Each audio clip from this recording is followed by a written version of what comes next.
Kuri uyu wa gatatu igenekerezo rya 11 ukwezi k'umunani mwaka wa 2021 umushikiranganje w'ikigega ca leta no gutunganya ubutunzi Domitien Ndihokubwayo yaragendeye amahinguriro atandukanye yo mu ntara ya Ngozi asanzwe ahingura umwimbo uvuye cane mu burimyi kugira ngo yirabire uko ibikorwa biriko biragenda muri iki gihe.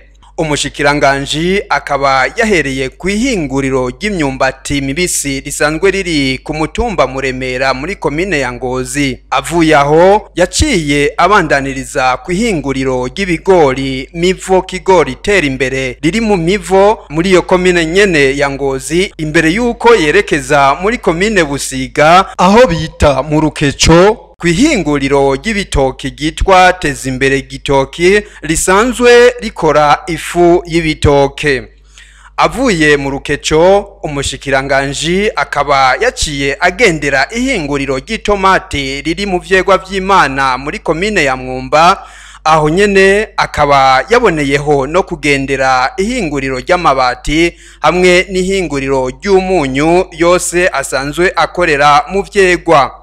Akaba yaciye abandaniriza muri komine ya Gashikanwa kwishira hamwe rihingura umuceri imbere yuko arangiriza urugendo rwiwe muri komine Kiremba aho bita ku Masanganzira kwishira hamwe ryari guhingura ifu y'ibijumbu. Kurikira umushikiranganje w'ikigega ca leta no gutunganya ubutunzi Domitien Ndihokubwayo.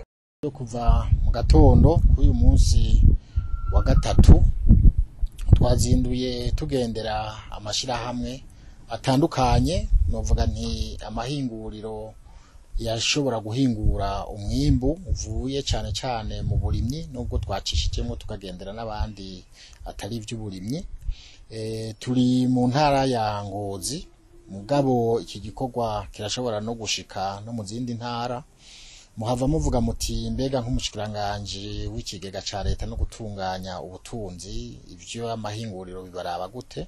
Biraturaba cane kubera yuko umwimbu ubutunzi bw'igihugu buzanana mu mwimbu w'aya mashirahamwe. Hanyuma aya mashirahamwe yashingwa kugira nyene ashobore kugwiza umwimbu, akaba yararonse n'uburyo bw'abari basanzwe bafasha Uburundi biciye kumbure mu mashirahamwe twita ama ONG canke mu gufashanya ku Burundi n'ayandi makungu, eka mbere bikanaca no mu ngurane tuba twakuye hanze. Rero murumva yuko ari vyiza ko twishikira ku kivi kugira ngo turabe ko vy'ukuri bwa buryo abavuga ko badufasha, bwa buryo twazana ngo buze gusahiriza, turabe ko vy'ukuri bwashoboye gukora ico bwategerezwa gukora.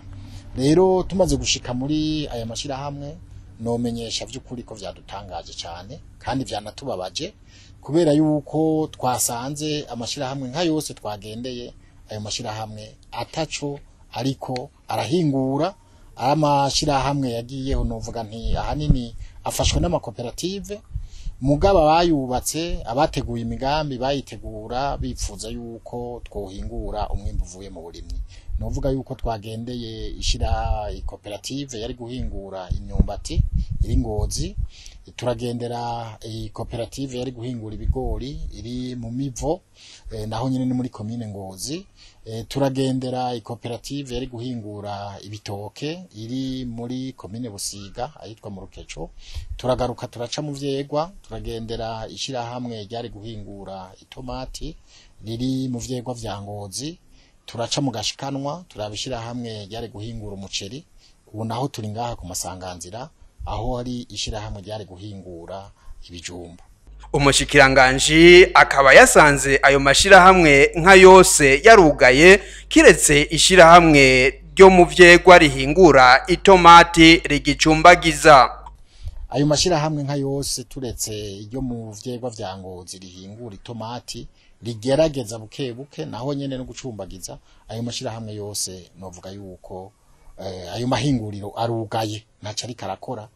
Nta buzi yatanze nkuko twari twiteze ko yashobora gutanga ubuzi, nta mwimbu wayo tubona ku masoko, nta vyimburwa biriko birahingurwa tubona vyoba biva muri aya mashira hamwe.